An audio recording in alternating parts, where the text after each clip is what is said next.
May I have your attention, please? Session of lessons from 2018-2019 and the way forward, how to re-engage with the DPRK, will begin shortly. We ask all of our distinguished guests to come in and take your seat. 잠시 안내 말씀드리겠습니다. 잠시 후 1시 30분부터 대북 관여를 위한 방안 2018-2019년 대화 국면의 교훈과 과제 세션이 시작됩니다. 장내에 계신 분들은 착석을 부탁드립니다. 감사합니다. Please make sure your cell phone is either off or on silent mode. Korean and English simultaneous interpretation is provided in this session. If you would like interpretation, please use the receiver provided at your seat. Korean is channel 1. English is channel 2. 안녕하십니까? 제21회 제주 포럼에 참석해 주신 여러분.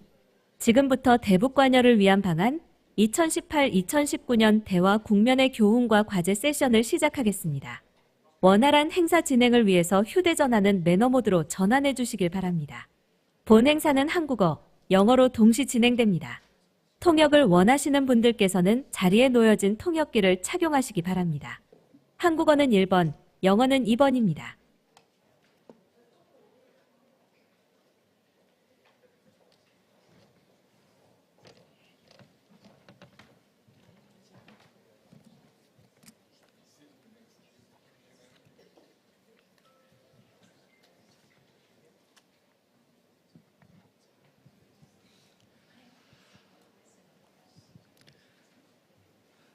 Distinguished guests, good afternoon. I am Yeon Doo-jung, Vice Minister for Strategy and Intelligence at the Ministry of Foreign Affairs. It is a great pleasure to join you at the 21st Jeju Forum for this meaningful discussion on the Korean Peninsula under the theme, The Lessons from 2018-2019 and the Way Forward, How to Re-engage with the DPRK. First, I would like to express my sincere appreciation to our panelists for joining us today out of your extremely busy schedule. We are honored to have with us former U.S. Principal Deputy National Security Advisor, Mr. Alex Wong. Currently, he is a Global Chief Strategy Officer of Hanwha Group. And former Swedish Special Envoy for Korean Peninsula Ambassador Kent Harstedt, and the former Second Deputy Director of National Security Officer, Ambassador Hyung-jin Kim. Mr. Wong previously served as Deputy Special Representative for North Korea at the U.S. Department of State during the first Trump administration. He was closely involved in the preparation for both 2018 Singapore Summit and 2019 Hanoi Summit, playing a key role in U.S. DPRK negotiations. Ambassador Harstedt served as Swedish Special Envoy for Korean Peninsula from 2017 to 2023 and played an important role during the shift from heightened tensions to dialogue on the Korean Peninsula. In particular, he helped sustain diplomatic momentum by facilitating the 2019 Stockholm meeting among senior representatives of the Republic of Korea, the United States, and the DPRK, as well as subsequent U.S. DPRK working level talks. Ambassador Kim is widely recognized as one of the ministry's leading experts on DPRK affairs. As Second Deputy Director of the NSO from 2021 to 2022, during the Moon Jae-in administration, he played a central role in facilitating communication and policy coordination between the ROK and the U.S. on the DPRK-related issue. Before we begin our discussion, allow me to briefly outline the current situation on the Korean Peninsula. The situation on the Korean Peninsula has become increasingly complex and fluid. the DPRK has deepened its military strategic cooperation with Russia while expanding high-level exchanges with China. At the same time, it has broadened its diplomatic engagement with Southeast Asian countries and its own like-minded partners. As we are well aware, developments on Korean Peninsula continues to feature in strategic discussions among major powers, including recent US-China and China-Russia summit meetings. Taken together, shifts in the DPRK relation with China and Russia, expanding diplomatic engagements, and evolving dynamics of competition and dialogue among major powers are making regional landscape increasingly complex. Against this backdrop, maintaining stability on Korean Peninsula and exploring pathways toward renewed engagement remain both timely and important tasks. With that in mind, today's session brings together with deep experiences and expertise on Korean Peninsula affairs. Through their perspectives, we will examine the current situation and discuss practical approaches that could help pave the way for dialogue in the future. Today, I would like to focus on our discussion on three key guiding questions. First, what are the major takeaways of the Singapore joint statement? One of the key outcomes of the 2018-19 period of engagement. Second, what lessons learned from that experience remain relevant today?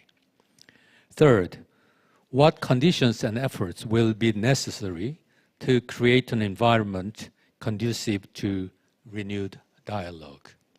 We will begin with opening remarks from each of our panelists, followed by a moderated discussion and a Q&A session with the audience.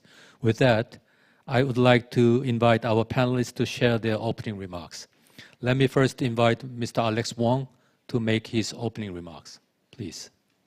Thank you, Yeondu. I first want to say how honored I am to be here at the Jeju Forum, but really on this panel with such distinguished public servants who have had wonderful careers, but real devotion to encouraging partnership among allies and partners, and a real devotion to bringing peace to the peninsula. It's a real honor. But I do want to note that in my time working on the North Korea issue, I worked very closely with Yeondu and Kent, and that was a very busy time. That was really hard work. It was very intense. But what made it very enjoyable and very rewarding were many things, but chiefly among them was getting to know people like Kent, getting to know people like Yeondu. So I'm honored to be here, again, with both of you.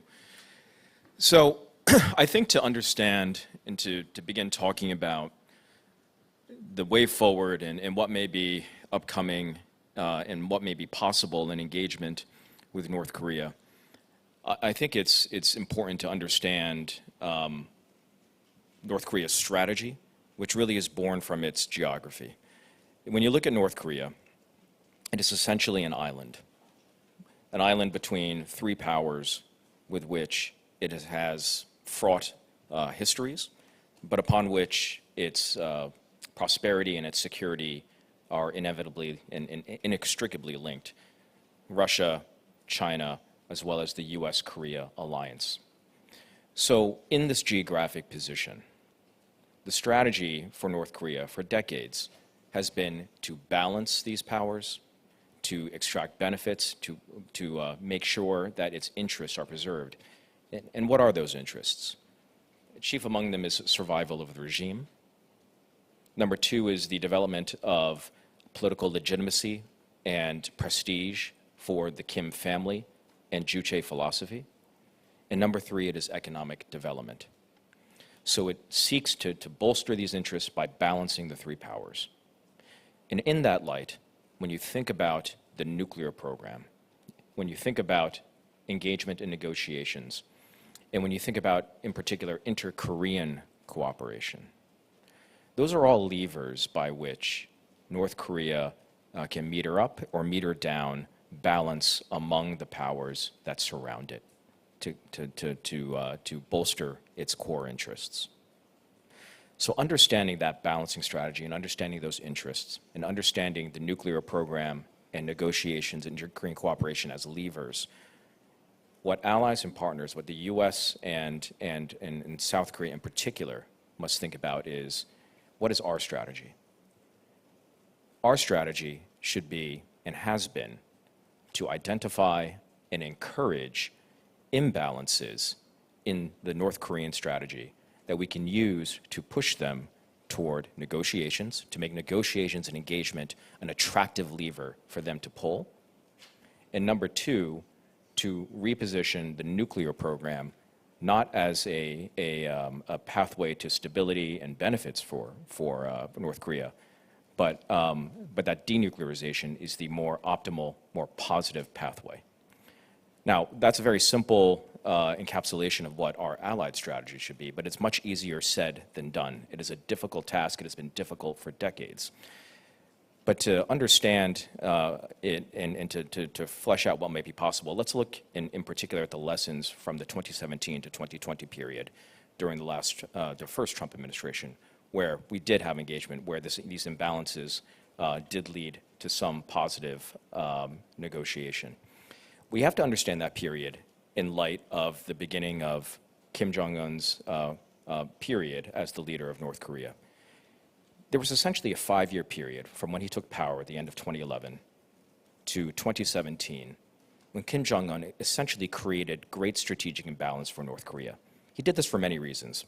Part of it is likely that he was a young, untested leader, needed to consolidate internal political control, but essentially he isolated North Korea through provocations, and not just against South Korea, and not just against the allies, but against China and Russia as well. He did not engage diplomatically. And it essentially resulted in 2017 with all the regional powers that surround North Korea being on the same page as far as viewing the North Korea as a nuclear threat, as unstable, as compromising the interests of the regional powers. And this really reached its height during the quote-unquote fire and fury period of 2017. There, the international community was maximally aligned on international sanctions, and there was a flurry of provocations in terms of missile launches from North Korea. And there really was a sense that the prospect of a regional conflict was a real possibility. That's maximal imbalance for North Korea, and it created the conditions for negotiation to put those interests back in balance. Now, I've talked about conditions, but conditions don't give rise to changes in policy and changes in geopolitics. What gives rise to those changes is agency and leadership. And during that period, we had, I think, the fortune of having leaders that identified this imbalance and pursued negotiation. If you remember, in 2017, President Trump, as well as President Moon Jae-in, took power. And their elections to office were not preordained. In fact, they were surprises. I actually believe that if in the same conditions we had a President Park Geun-hye and we had a President Hillary Clinton, that engagement, at least not that form of engagement, would have occurred. So agency and leadership matters, and I do have to say, yes, Chairman Kim identified an opportunity here for engagement and showed leadership in engaging with President Trump as well as President Moon Jae-in. So the conditions were ripe in that period, and there was agency and leadership. So what does that say about today? Looking at the current geopolitical environment, the conditions are not there for negotiations currently. It's because North Korea feels that its strategic position is quite in balance. They have a strong relationship now with Moscow, where they are receiving economic and technological benefits. I think, importantly, they went through the COVID-19 period, essentially self-isolating, imposing the greatest sanctions anyone could impose on them, and they came out the other end, which heightens or basically taught Kim Jong-un and the regime that they can withstand sanctions, and their economic strength, their core economic resiliency was much stronger than they had perceived before. And third, the regional powers, China, Russia, US, there are other priorities right now. Russia is focused on its western flank. The US and China are engaged in a discussion this year about the way forward for their bilateral relationship. The US has priorities in the Western Hemisphere as well as Iran. Right now, the attention is not on the peninsula, so the conditions are not there. But what I will say is conditions can change very quickly. A year from now, what if there is a resolution in Ukraine where the relationship, which will test the relationship between Moscow and Pyongyang and how permanent that actually is? A year from now, we will have some outcome with China and the US in the summitry this year, and perhaps they find a modus vivendi going forward that allows them to turn their attention back to the peninsula. Perhaps greater and deeper trilateral security cooperation between Korea, the US, and Japan heightens a sense of security imbalance for Kim Jong-un. Perhaps there is an agreement with Iran that sets a precedent on nonproliferation that will turn attention back to the North Korean nuclear issue. Perhaps AI and AI transformation of the world economy will quickly accelerate, creating a deep economic gap between North Korea and the rest of the world that they feel they need to ameliorate through negotiations. All of these things can happen, and they can happen quickly. But let me go back that if these conditions arise, it still requires leadership and agency. And right now we have a US president who does have a relationship with Kim Jong-un, who remains interested in engagement if the conditions are right. I believe we have a president in South Korea that is able and has the foresight to conduct that engagement if the conditions are right. And I do believe Kim Jong-un understands that he has a window of opportunity that will close when President Trump leaves office. And does he want to take advantage and use his own leadership when the conditions are right to engage again in negotiations? These are things that we should watch in the next year. I'll stop there.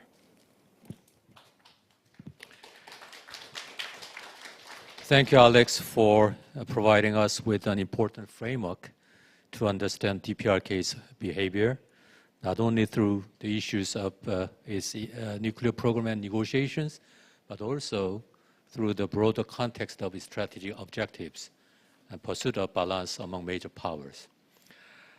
One key takeaway is that diplomatic opportunities emerge when strategic conditions, regional dynamics, and political leadership comes together.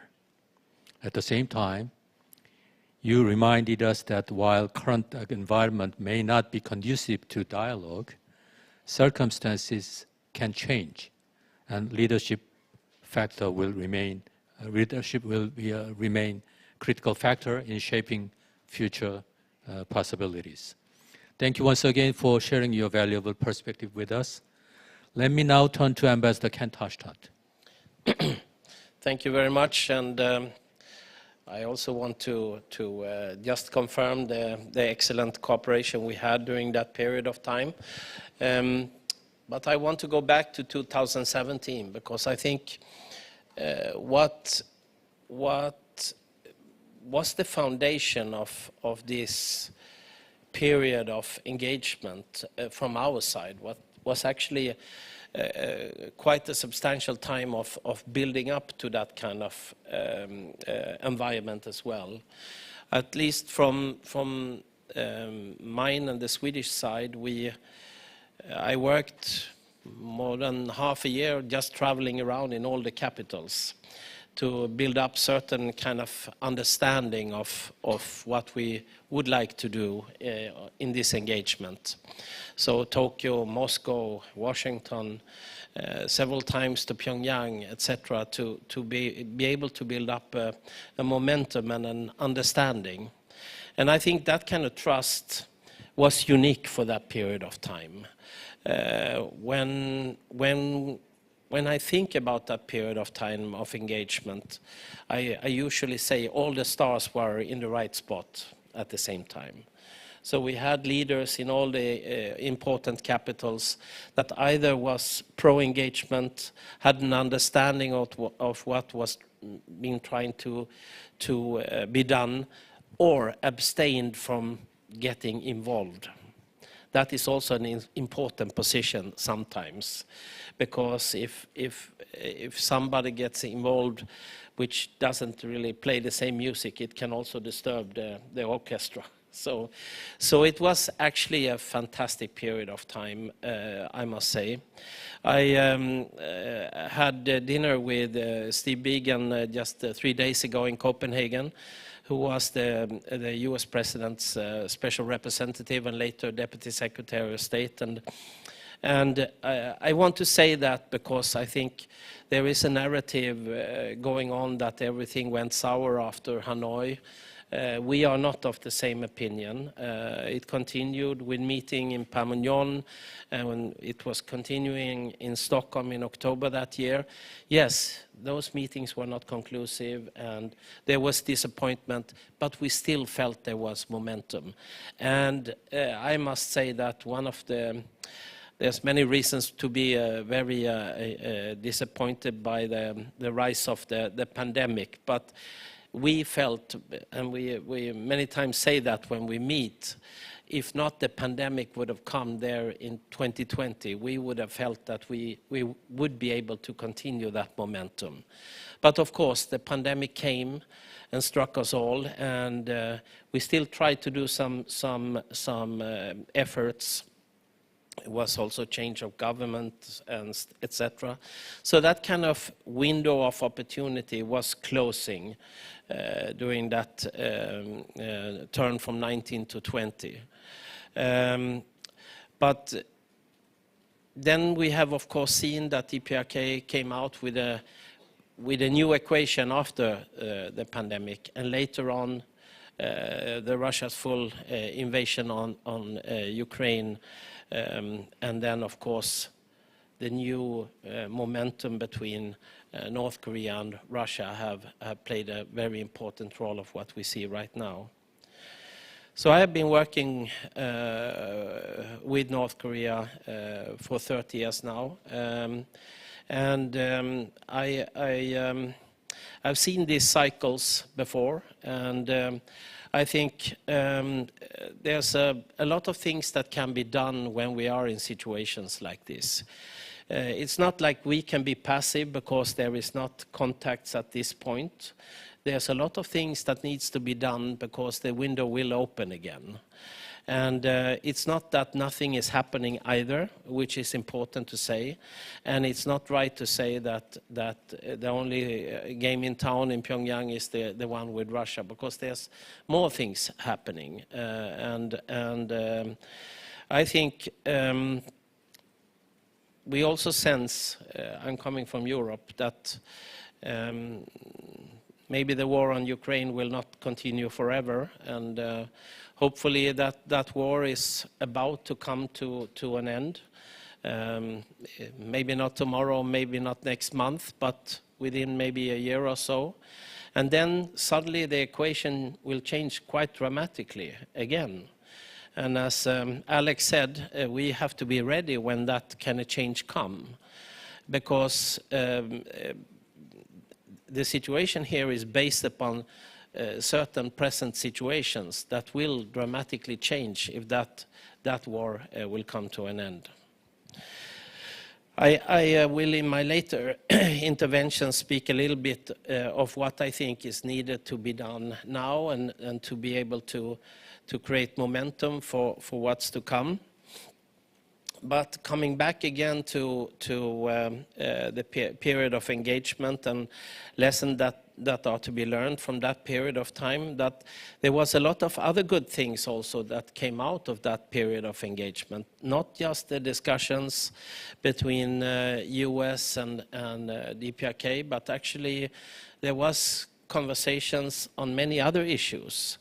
And also the summit season with all the different summits, I think it's building up the institutional memory on the North Korean side, which is a very valuable process that will be valuable far into the future. So I'm always the one who looks at opportunities and that there is reason to to even at this period of time where the language might be harsh, the contacts are few, that there are still optimism to expect here in the reasonable near future.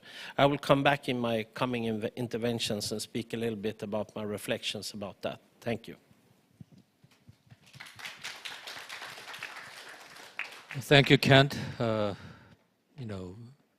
for your presentation. Drawing on your extensive experience of engagement with the DPRK, you highlighted that dialogue remains possible, even when differences are significant, and that successful diplomacy must begin with a clear understanding of realities on the ground, rather than with the preferred outcomes.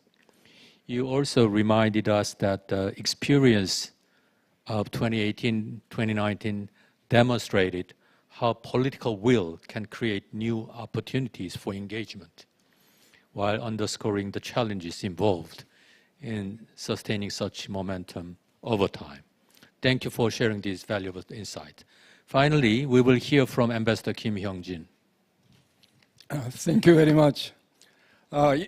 It is a great honor and privilege to participate in the Korean Peninsula session at the Jeju Forum. Let me start with what kind of lessons we can learn from the summit meeting between President Trump and North Korean leader in Singapore in 2018, and what we should do. Number one is, inflection point can come suddenly. Up until the end of 2017, North Korea kept provocative actions, including nuclear weapon tests and various missile launches. And it was rather out of sudden that North Korean leaders suggested summit meeting with President Trump, and President Trump accepted it. Number two lesson can be top-down approach. Top-down negotiation can be effective with North Korea.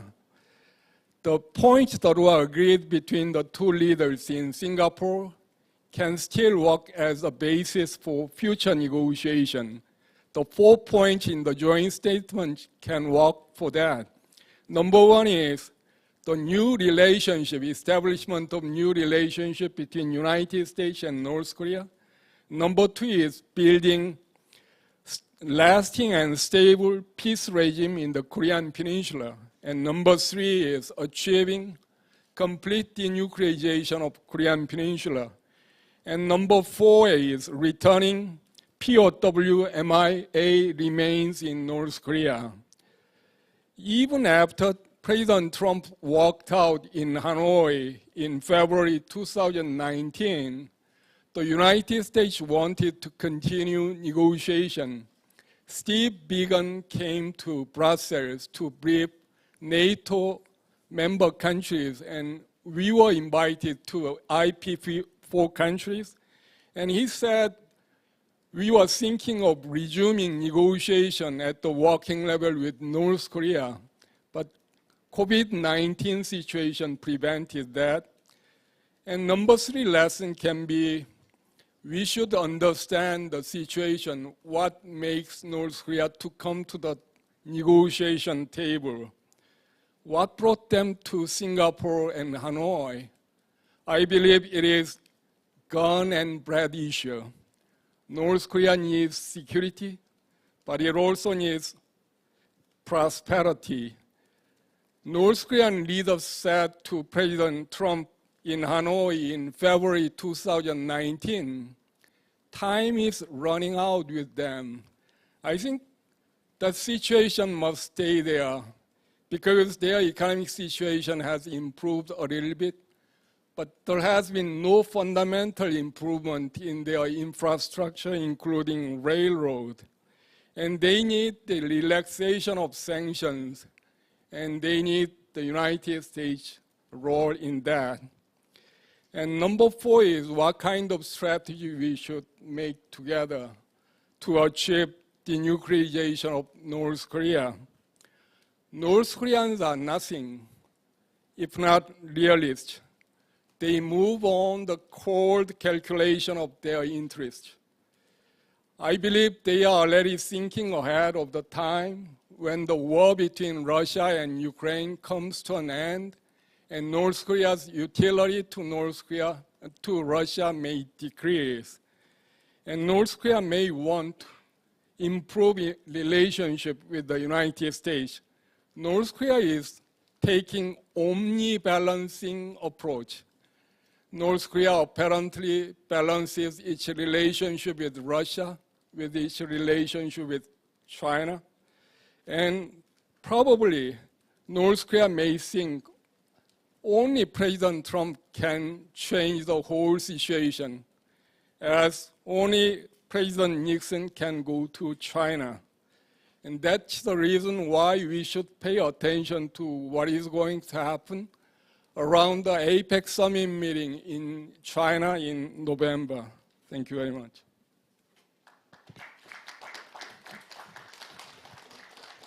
Thank you, Ambassador Kim, for providing us comprehensive assessment of the background and your thoughts, what happened during 2017-2019. I could understand that you highlighted a leadership factor as well as COVID-19 factor and gun and bread issues. You mentioned about that, the prospect of North Korea's approach and U.S. DPRK summit, the possibility of that, another summit in the future. So thank you all to our panelists for your thoughtful remarks. Drawing together the ideas and challenges raised in your presentation, I'd like to open a more in-depth discussion on the issues before us. To begin our discussion, I would like to pose a common question to all of our panelists. This common question is, what do you see as the most significant achievements and limitations of the U.S. DPRK diplomacy in 2018 to 2019? Given that the DPRK now possesses more advanced nuclear and missile capabilities and enjoys greater diplomatic room for maneuver, which elements of the Singapore joint statements remain relevant today? Conversely, which aspects require a different approach under current circumstances? I think, Alex, you first. Okay, great. Well, look, I think the Singapore joint statement in itself is a key achievement of the diplomacy during that period. The key feature of the joint statement is that it is the first leader-level agreement on denuclearization reached between the United States and North Korea. And a leader-level statement, cross-diplomacy is important, but in particular with North Korea, where Kim Jong-un wields maximal power and maximal authority. So that statement opened the way for negotiations. I'll also cite the other pillars outlined by Mr. Ambassador, which on economic development, on peace regime, on exchange of POW, MIA. These are all bases upon which to begin engagement again, should it begin, and start the conversation. Now, during that period, a limitation, however, was that we were unable to get the requisite pace of working level negotiations, as well as solid unified authority on behalf or on the part of the North Korean negotiators to move forward and outline the specific steps and elements that would implement those pillars. You know, on the U.S. side, we worked very hard to form an expert team that represented all elements of the U.S. government. We stayed very aligned with President Trump, having his authority on our steps and our negotiations with North Korea. And unfortunately, that was not the same situation with the North Koreans. We did not have empowered or fully empowered working level negotiators. They were not fully empowered to represent the entire position of the North Korean government. And without that leeway, without that authority, it was hard to map out the specific steps that we could tee up for both leaders to agree to. So this required us to have heavily leader-driven summitry. And that's fine, again, to start the process. But I think if this begins again, we have to work very hard at developing that working level empowerment on the part of the North Koreans if we are to work out the issues that will result in more productive summits. Thank you, Alex. You mentioned about the achievement and limitations, mainly the leader-driven approaches has some limitations on the working level people's follow-up consultations. So, Kent, you have any response? Hello? Yes. So this time I will try to stick to what I've written here, so I will not miss it. So first I want to say that that period of time of engagement took bravery of President Trump to actually make those measures and take those steps.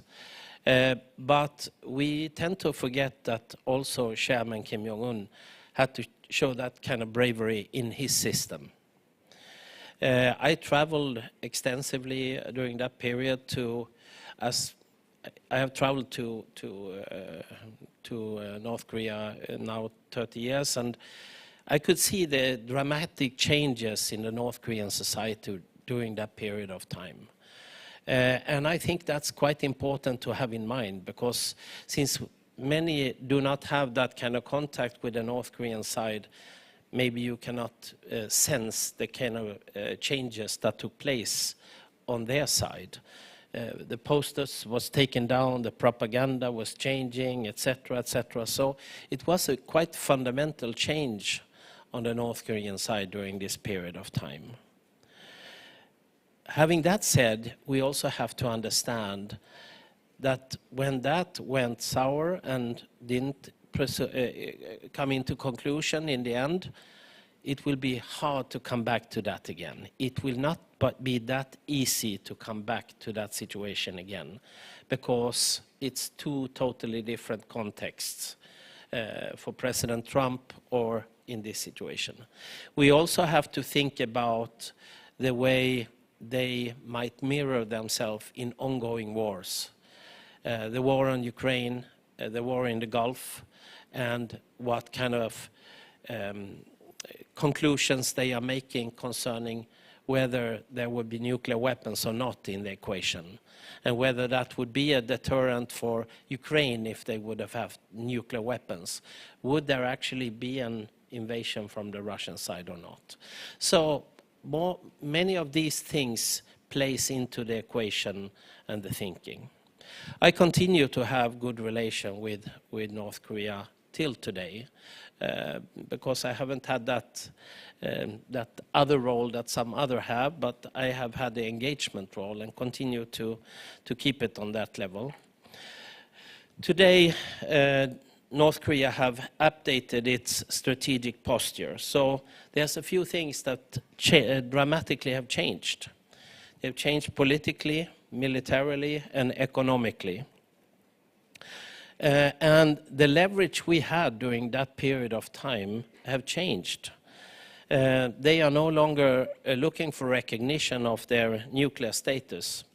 They consider that question settled. It's a done deal already. They don't look for our recognition.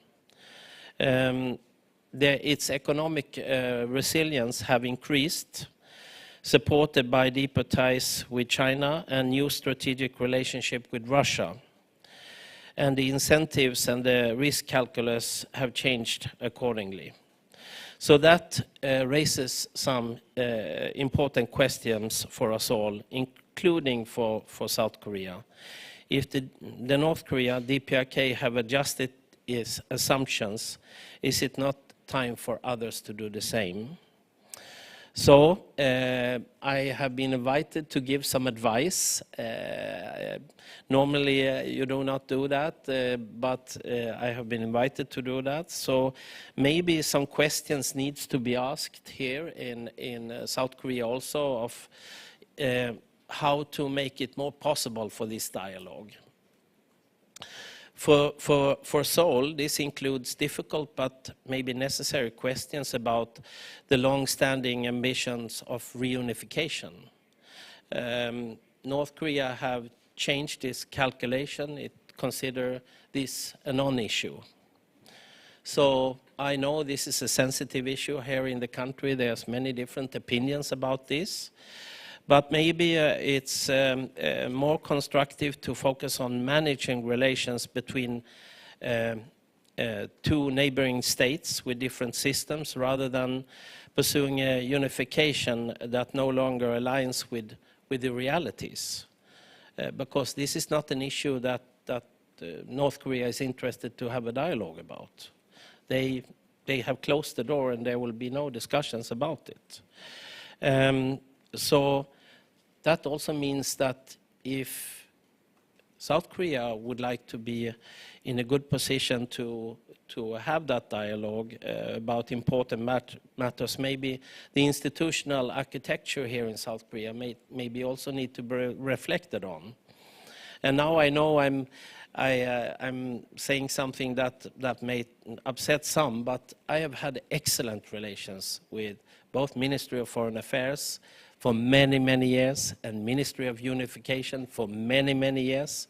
Worked extremely well, and the energy which they have worked, and I worked during different governments here, and it's always been, a pleasure, and it's worked very well. But the question is whether what a Ministry of Unification can do when they have a counterpart on the other side who do not want to have that kind of conversation. So the question if there should be instead a Ministry of Neighborly Relations, trying to work on good neighborly relations between two neighboring states, build security, build communication, minimize risk for misunderstandings, or any other way it could be reinvented here on the South Korean side. Because if the other side have changed this posture, you cannot have an institutional structure that is counter to that. That doesn't mean that South Korea needs to adjust to the other side. It means just to update it to a modern standard that could be working for creating your long-term objective. And we should be reminded, East and West Germany was two different countries. Later they became one country. Nothing is impossible in the long term if that is the dream and the vision of the people who live there. But maybe this is not the institutional structure that exactly works today if you want to position yourself to have dialogue. Thank you. Thank you, Kent, for your frank and insightful thoughts on this question. You mentioned that you are the one of the frequent visitor to Pyongyang, right? For almost 30 continuous years. I think if time is ripe, you will be again invited by the North Korea to visit Pyongyang. I hope that that time comes as soon as possible. You mentioned about dramatic changes during that time period. Fundamental changes of the inside Pyongyang, but you said it is hard to come back to that period again at the moment. But so you also mentioned about the managing relations rather than pursuing unification. So you suggested institutional structural change in Korean society. So thank you for your inputs. Now, our final panelist, Hyung-Jin Kim. I'd like to say 3 points concerning Vice Foreign Minister Jung's questions. Number one is the consultations and negotiations at the top level means a lot. I think in that sense, it was very fortunate that President Lee Jae-myung and President Trump sat side by side at the dinner at G7 meeting in France. President Lee Jae-myung said he had 90-minute discussion with President Trump on Korean Peninsula issue, and President Lee requested President Trump's constructive role as a peacemaker to resolve the issue on the Korean Peninsula. And President Trump said he would play a necessary role and communicate closely with President Lee. And earlier, White House fact sheet said President Trump and President Xi Jinping confirmed their goal of denuclearizing North Korea during their meeting in Beijing. And the Chinese Foreign Ministry did not deny it, stating only that China has consistently expressed its position of pursuing a peaceful resolution through dialogue and negotiation.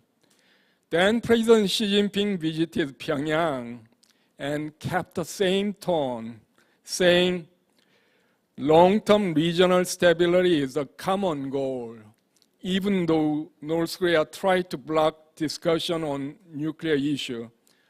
And North Korea leader himself said last year there was no reason North Korea could not meet with the United States.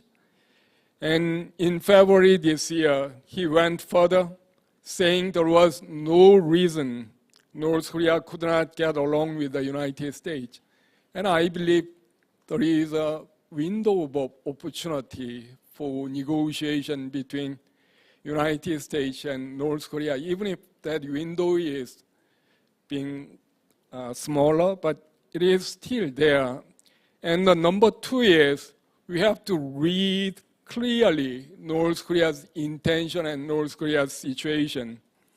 Despite North Korea's claim that its status as a nuclear power is an absolute and inviolable limit, I don't think it is the end of the story. North Korea may use some of their claims as a negotiation chips. Because North Korean leader visited the new uranium enrichment plant, but why is he visiting all those enrichment plants? It should be really a secret, but he shows that there is a new facility, and I believe some of these can be on the negotiation table. And number three, the United States and South Korea needs to come up with a very comprehensive and long-term plan to denuclearize North Korea, because it will not be achieved in one day. It should be a long-term process, and it should also consider how to consolidate peace on the Korean Peninsula. I believe in that sense, President Lee Jae-myung's three-step plan, freeze, reduction, and complete denuclearization makes sense. What we need to do between United States and South Korea is to come up with really elaborate strategy so that North Korea can come forward to the negotiation table and comply with this plan. Thank you. Thank you, Ambassador Hyungjin Kim, for your very thoughtful answer. Thank you for mentioning Korean government's phased approach for dealing with North Korean nuclear issue. And you also highlighted the role of the leaders. And even though the window of opportunity is getting smaller, but you should utilize it. And you mentioned about the situation faced under current situation that North Korea faces. And ROK-US comprehensive long-term plan should be well planned. You mentioned about that. Thank you so much. Thank you all the panelists for your valuable insight. I would like to turn to a question for each of our panelists. Mr. Alex, you first. let me ask you, you have consistently cautioned against approaches that could be interpreted as recognizing the North Korea as a de facto nuclear weapon state. Yet there is a growing debate about whether arms control and risk reduction measures should receive greater attention alongside denuclearization. In your view, should the complete denuclearization of Korean Peninsula remain the ultimate objective of the negotiations, or does the current environment call for a different strategic approach? Please.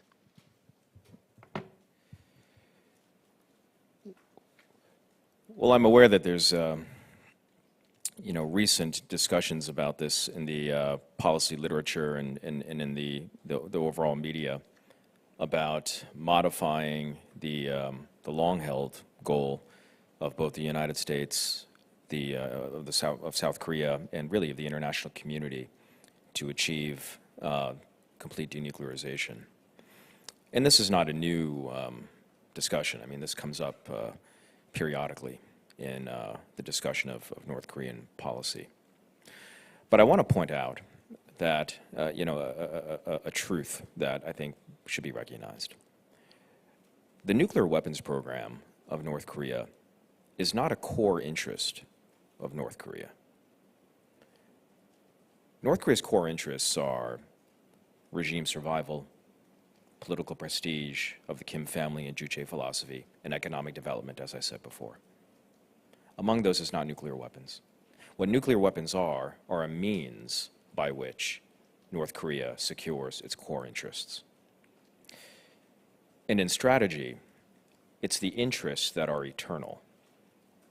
The means are changeable, and they're changeable through diplomacy and policy and counter-strategy. So, beginning a policy, or having a policy discussion where we mistake the nuclear weapons for the interests is the wrong approach. I also want to point out that we are very much focused on the situation here in the peninsula, and it's an important situation. But the non-proliferation consensus of the past 70 years, 80 years, is an international global system. So a compromise of the consensus in one part of the world will disturb the framework globally. Granting recognition of a new nuclear power amidst the non-proliferation consensus will have consequences globally that I do not think are wise to invite. But again, going back to the peninsula, let's keep in mind the core interests of North Korea, the core interests of South Korea, as well as the United States and regional powers, and chart a way to have engagement that preserves those interests, balances those interests, but not mistake the nuclear weapons as the interests. They are the means, and they are changeable. Thank you. Thank you, Alex. The core interest is the regime survival, economic development, and so you differentiated strategy and policies and national interest of North Korea. So next panelist, Kent. You have consistently emphasized the important role of third-party actors, such as Sweden, in easing tensions and building confidence on the Korean Peninsula. And during a previous period of engagement, you were actively involved in communicating with the DPRK in that capacity. Today, however, the international environment has become much more polarized and increasingly divided into competing blocs, raising concerns that space for third-party mediation is shrinking. Given these changes, how meaningful a role can third-party diplomacy continue to play? That is my first question. And what diplomatic channels or international cooperative frameworks should be explored to support future engagement with the DPRK?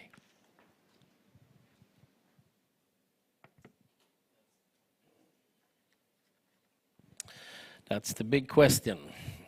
Very complicated. So definitely the situation is much different than the 17 to 20. Today we have a situation where interests of North Korea is at war. So they are very close to Russia, they are close with Iran, and of course that plays a role. It plays a role in the whole equation of engagement. When are they going to engage and with who? And would we have a Russia that encourages North Korea to have a dialogue with the United States at this point? Would China support it or not? I mean, this is very complicated. So the role of how to say, the facilitators or think tanks, NGOs and others that are active needs to be there during specific circumstances where they can play that role. I'm affiliated to some of the most prominent of ones in Europe and in the world, CMI, working with Stimson and a few others. And the role they can play is when there is certain foundations. I think that North Korea certainly keeps certain relations going to be active again at certain time when the time is right. So it's not like these opportunities are there all the time. It needs to be a certain foundation for doing something. So we have now seen several years where, for example, my continent, Europe, have not really been the place where North Korea has been participating or active more or less at all. Their embassies, yes, but they don't go to the normal places where they have used to participate, whether it's been in Switzerland or Sweden or other places. They have not gone to these places for several years because of the reasons I mentioned.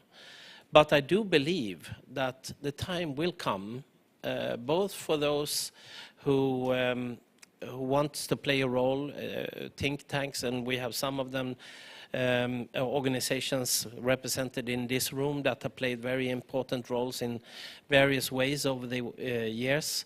I think the time is coming again to that point where they can play that role, but it needs certain circumstances, and they have not really been there for a while.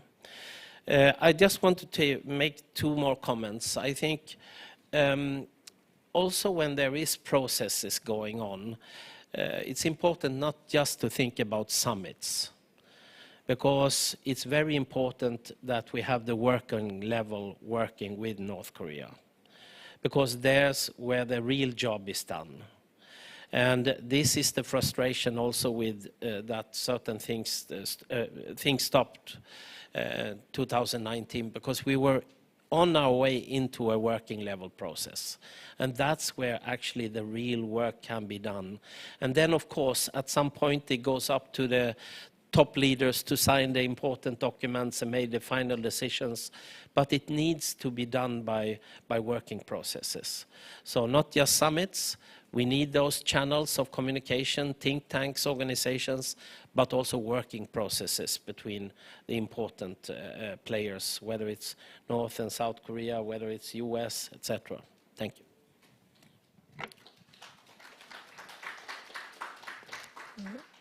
Thank you, Kent. You highlight the important role of the mediator or think tanks. You know, the time will come that entity will play some role in the future. But then you also mentioned, as Alex mentioned, the working level consultation, the role of working level people is also important to have a follow-up on the agreements that the leaders has reached. To Ambassador Kim, President, I have a question to you. President Trump has continued to highlight his personal relationship with Kim Jong-un, suggesting the possibility of renewed U.S. DPRK engagement. Having spent many years managing ROK-U.S. relations at the Ministry of Foreign Affairs and closely observing shifts in Washington's approach toward DPRK, how should the Korean government, ROK government, contribute if U.S. DPRK talks resume? That is number one. In particular, what diplomatic role do you expect ROK to play as a pacemaker in coordination with the U.S. as a peacemaker?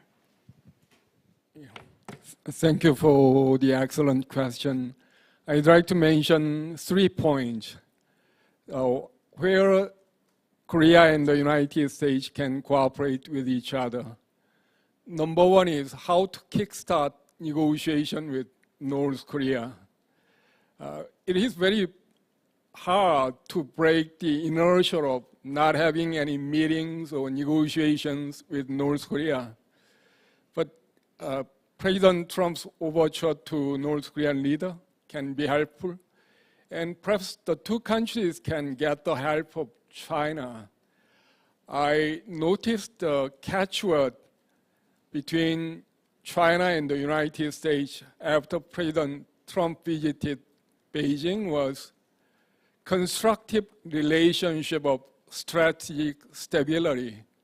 North Korea's continuing to develop nuclear weapons does not help strategic stability. And there is certainly some room for China to persuade North Korea to come to the negotiation table with the United States.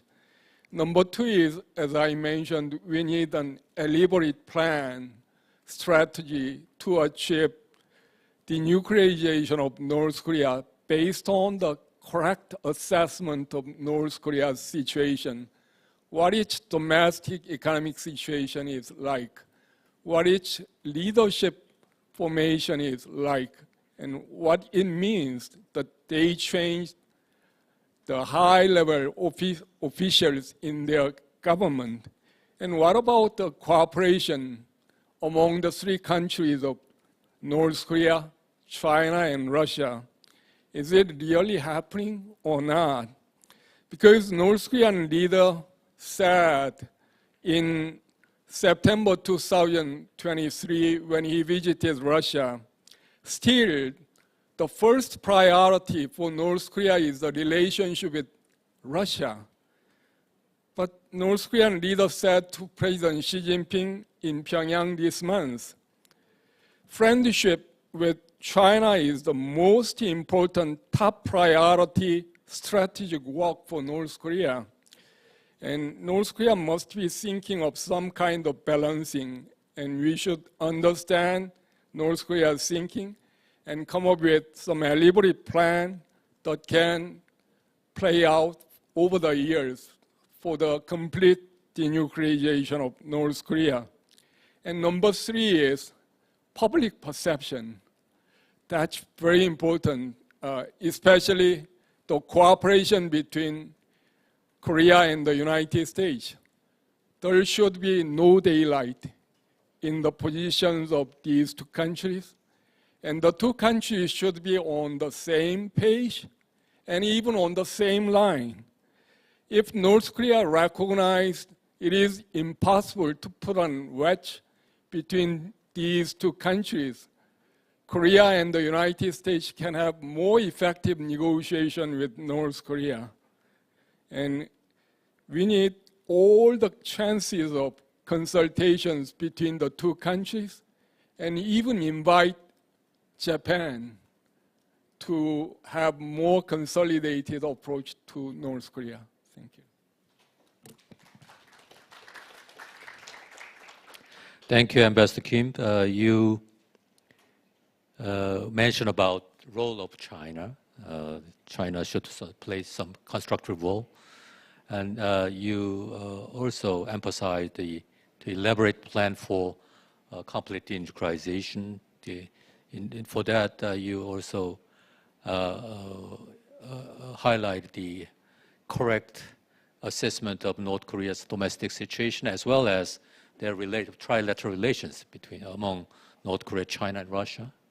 Finally, public perception. So the Korea-U.S. that alliance relation should be no daylight.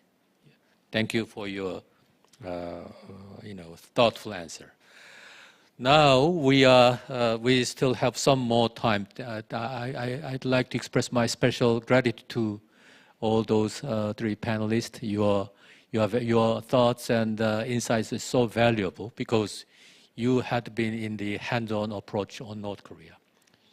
Not many people are aware and had that kind of experience during that period, 2017 to 2019, even further.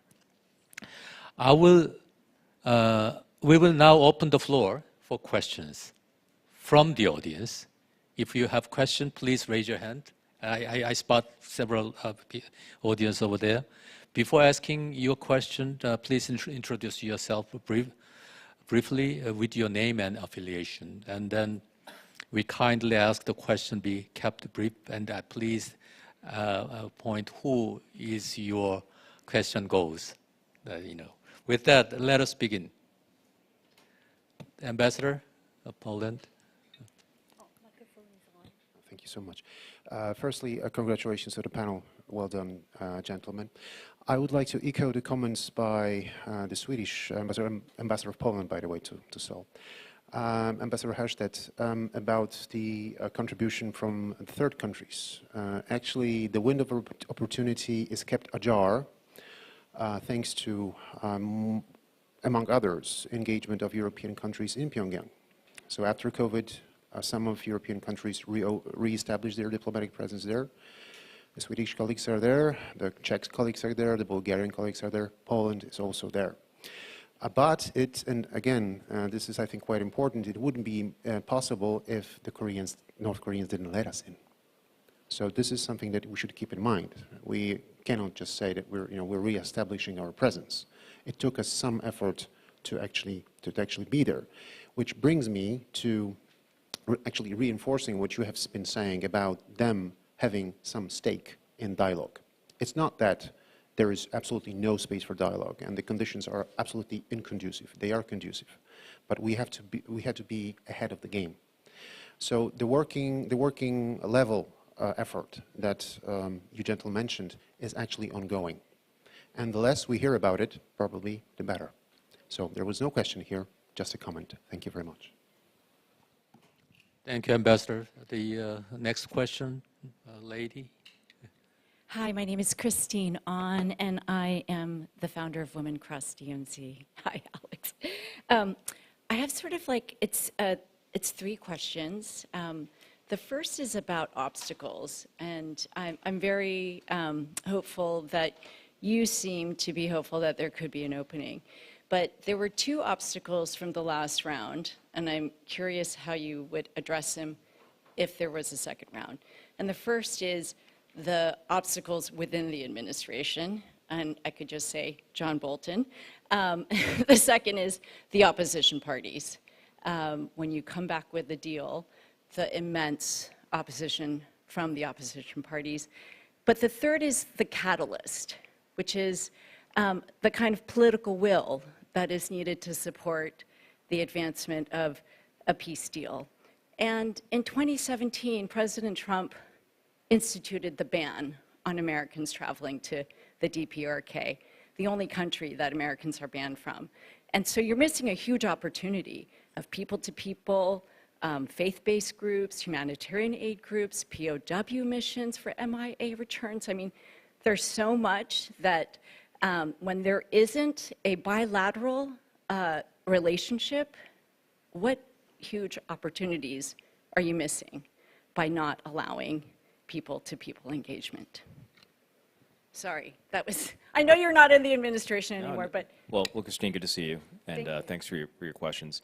Your last question, I think, is connected to what the ambassador said, in that engagement and negotiation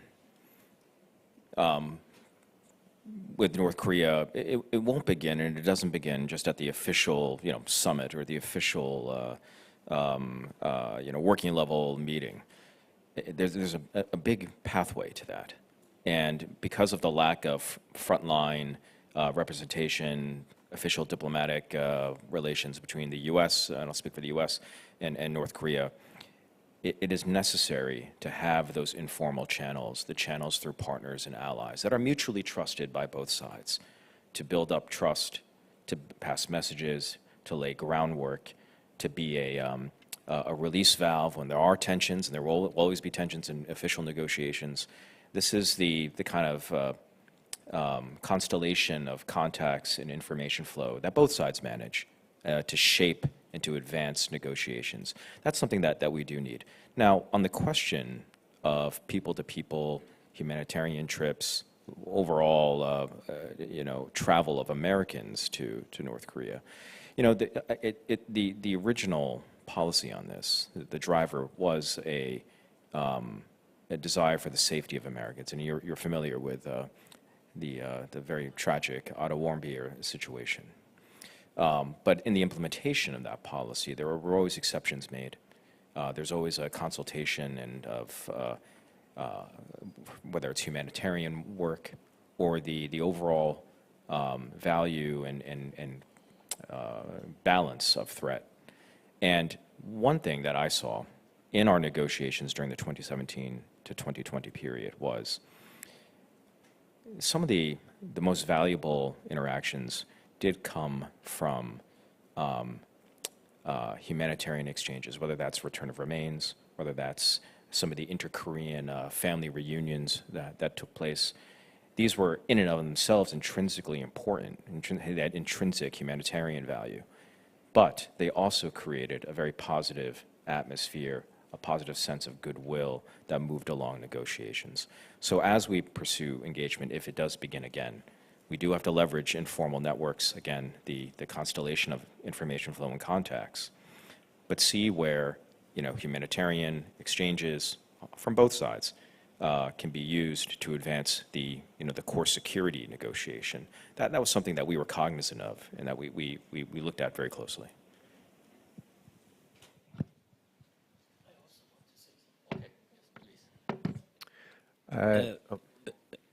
Thank you, Ambassador, for this remark. I definitely recognize the role of the bilateral relations for the embassies in Pyongyang. They play a very important role. I have followed in my different positions reporting from the embassies for 25 years.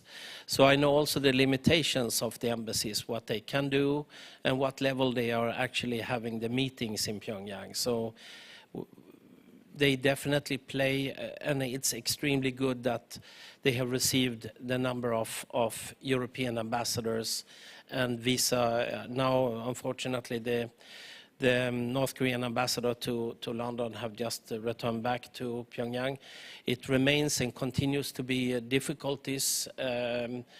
I don't think the North Korean ambassador have taken its position in Berlin, which is the embassy that is actually covering the European Union. So I wouldn't say that the relationship between North Korea and Europe is back to full strength, by no means. So I'm just by that trying to say that that doesn't mean that North Korea is not active. They are right now active in they put priority to other regions right now. And I think there's a logic into that. It's the logic in the way they are calculating things. Right now, North Korea is contributing on the war on Ukraine with ammunition and soldiers to the Russian side. And many European countries are supporting Ukraine on the other side. So this make a logic, I think, on their side that there's not much to gain of that kind of relationships. They want to keep the relationships, but there's not much to get out of that. If you go down to Southeast Asia, where I am active at National University of Singapore, in Southeast Asia, they would find that many many countries are kind of neutral to the war on Ukraine. So there's another foundation and another calculation. So right now there's an intense relationship between, and that's also because of the party relationship to Vietnam, for example. That has intensified. So I'm just trying to make the case that while they might right now have a slow burner on some places, they are not passive. They are maybe active in other places. So that's my point. But the bilateral embassies between Europe and North Korea, very important to have in place. Because at some point this will change again, and those are very, very important. Have been, continue to be very important. Thank you. Yeah, I'd like to briefly echo Ambassador Hartstadt's position. When I was working in Brussels, I really appreciated the EU's cooperation with South Korea for North Korean issues. Whichever government is in Seoul, the European Union tried to help South Korean government in resolving North Korean issues. They have critical engagement policy toward North Korea, and depending on Seoul's government, they sometimes emphasize critical part, sometimes emphasize engagement part, but because they have direct contact through their embassy in Pyongyang and each capital, they have direct information, and we really appreciate that. Thank you. Any other question? Okay. Yeah. Question maybe to Mr. Wong and Mr. Harstead especially. With the impasse we have right now, sorry, Chado Carroll from NK News. With the impasse we have right now, do you think there's any form of concession that the US might be able to offer DPRK, perhaps irreversible in nature, that could help kickstart negotiations? Something that shows that there's like a good faith effort beyond saying we're open for talks with no conditions, but actually something perhaps that, I don't know, just spitballing, but diplomatic recognition of the DPRK, which the US has never offered. Something like that, just to get the ball rolling and show to Kim Jong-un, things are different, it's worth engaging at this time. Thank you.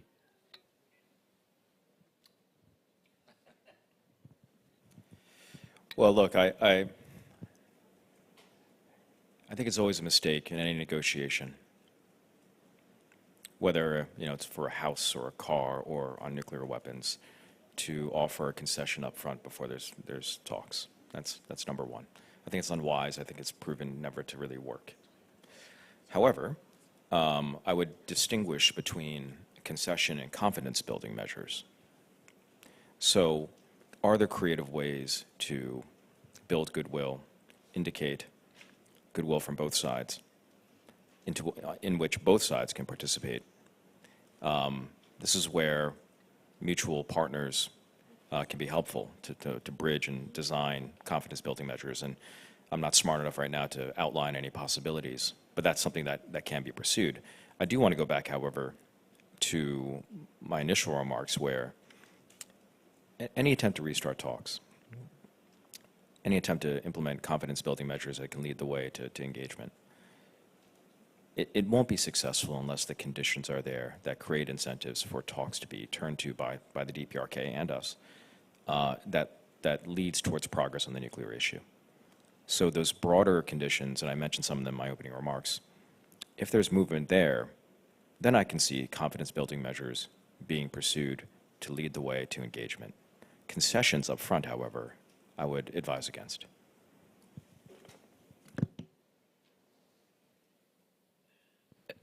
I've already given some advice to one country. I don't dare to do two in a day, I think, what the US should do. But I think the question is very relevant because I think to be able to, so I think the question is to the point. Some kind of gesture is needed to get it going, I think. We actually had a lunch conversation today, just before this, and that is one of the questions. We didn't have the answer to it, but we talked in that kind of terms. What is needed? What kind of gesture is needed to make it going. And I, through my own advice to this country before, that could be also that kind of gesture, sending a signal. We understand that you changed posture. We are also changing our posture out of our self-interest here to make certain things possible. So I think that kind of gesture, confidence building, as Alex is saying, is needed to get things going. If we continue to do the same, the result will be the same. So we need to change something to get things going. So I think you are right. Even if I don't have the exact answer on what, I think the question is right. Any comment from Ms. Kim on that? Yes. We need to watch the world really closely, because now we are living in the world where everything is connected. It's like reading a grand chessboard. We have to watch what is happening in one side of the world can affect even North Korean issue. I think the most important issue now is the war between Russia and Ukraine. As my colleagues mentioned, it will come to an end in some time, not today or tomorrow, but it will come to an end.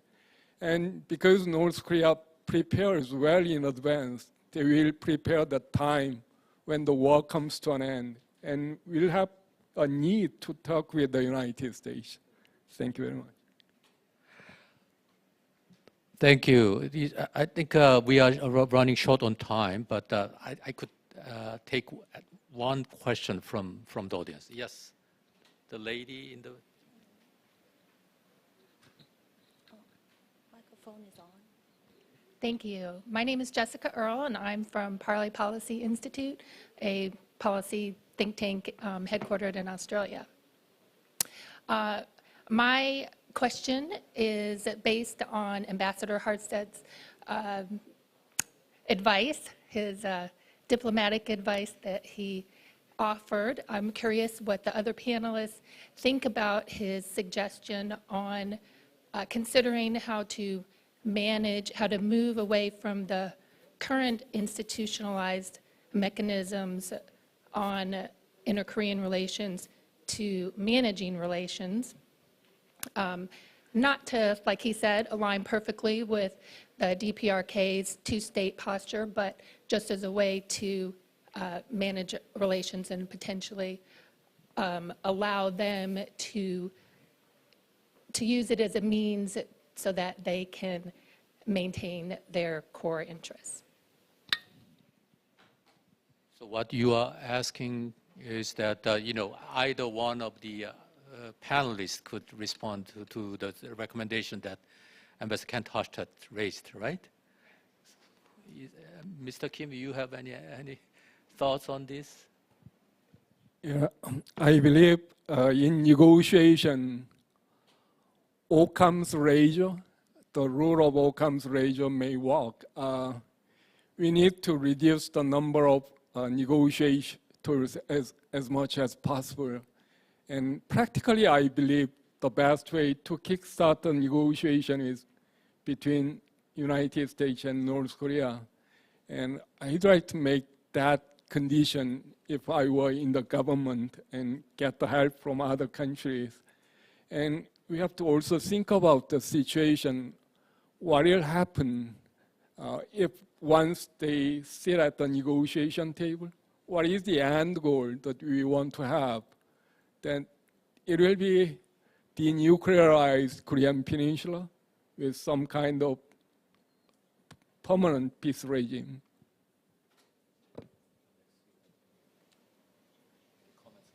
I don't really have a comment because I haven't studied the issue, but given that you're from a think tank, it would be wonderful if it was analyzed and published, and we could all consider.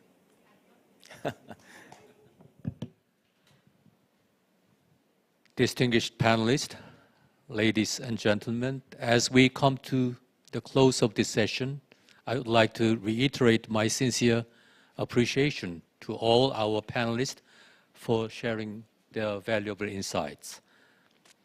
Our panelists offered a range of perspectives on the achievement and limitations of the diplomatic efforts undertaken during 2017 to 2019 period.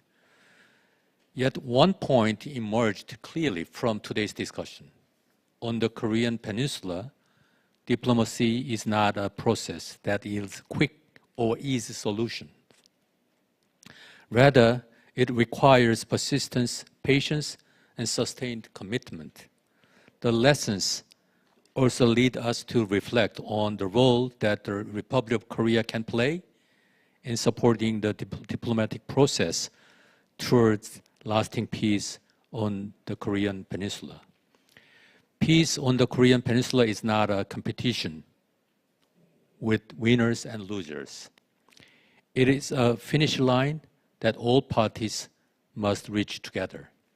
Peace and stability on the peninsula are not the interest of any one country alone. They are shared achievement that benefits the region and the international community as a whole. The Republic of Korea will continue its efforts to ensure that the momentum for dialogue is not lost, to help create the condition for negotiation to resume when the opportunity arises, and to contribute peace and stability on the Korean Peninsula. Once again, I would like to thank our distinguished panelists for their thoughtful contributions and all participants for joining us today. Thank you so much.